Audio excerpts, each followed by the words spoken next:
Unite 585. That is the call of a community group that's been around for a couple of years with the whole idea of neighbors taking care of neighbors. And joining me to talk about this is the person who's responsible for starting this group, Maria Gonzalez, as well as Lori Thomas, who is also a member, and you guys live in the same neighborhood, yes. Right? So talk about why it's so important to bring other people on to join what you're doing already. Right now, our neighborhood organizations are working in silos, and so we have a neighborhood that's okay over here, but a neighborhood that's in distress over here. And it's the goal of Neighbors Unite to bring everybody together, not to control their organization, but in an autonomous way, but to work together as a coalition. Because the problems that we're having in Beechwood, at the west end of Beechwood, they're moving over to Monroe Avenue. We're hearing about it on Monroe Avenue. It's always been on Clinton Avenue, Joseph Avenue. So to work in silos is to, well, divided we fall.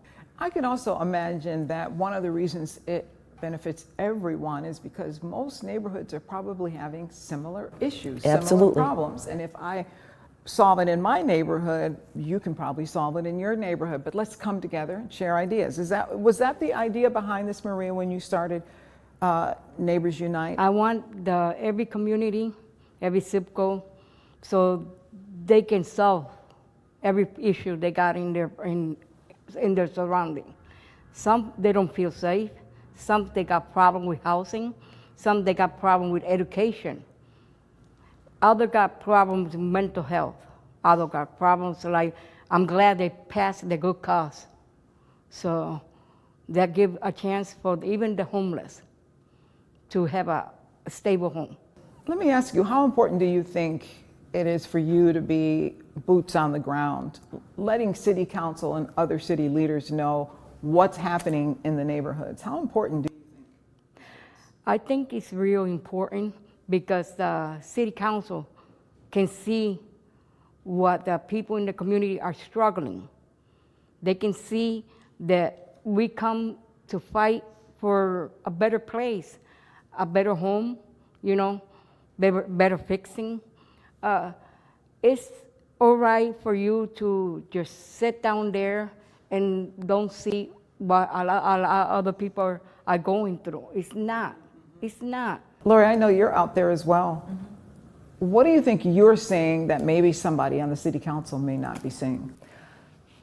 Right now, we're going through a difficult time in Rochester because we have too many investors, too many developers coming in, taking over lands that should belong to owner-occupied homeowners. We're at 37%. Monroe County is getting ready to do a new housing study. We may have increased because of the work of Habitat for Humanity, but not to the point where our voice is being heard.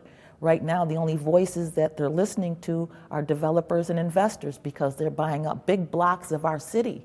It doesn't belong to the people anymore. It belongs to developers, and we don't have a voice.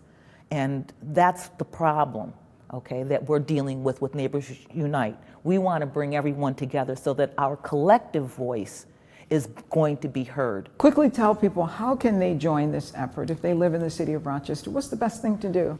Join our Facebook page, Neighbors Unite 585, and we're going to start having Zoom meetings on that Facebook page. We're reaching out now through media. We want to come together and have maybe protests so that our voice is heard and that we can come together as a unit. We have Neighbors Unite 585@gmail.com. You can join our chats, but basically it's just coming on board. We need people to go to Monroe County Ledge meetings. We need people to go to City of Rochester meetings, but more than anything, and City School District meetings, but more than anything, we need people to sign that petition, change.org, Neighbors Unite, okay, Rochester, New York, because we have to know where the money's going in order to spend it properly. These are our tax dollars. we'll have to end it there. But thank you so much for coming and talking with me.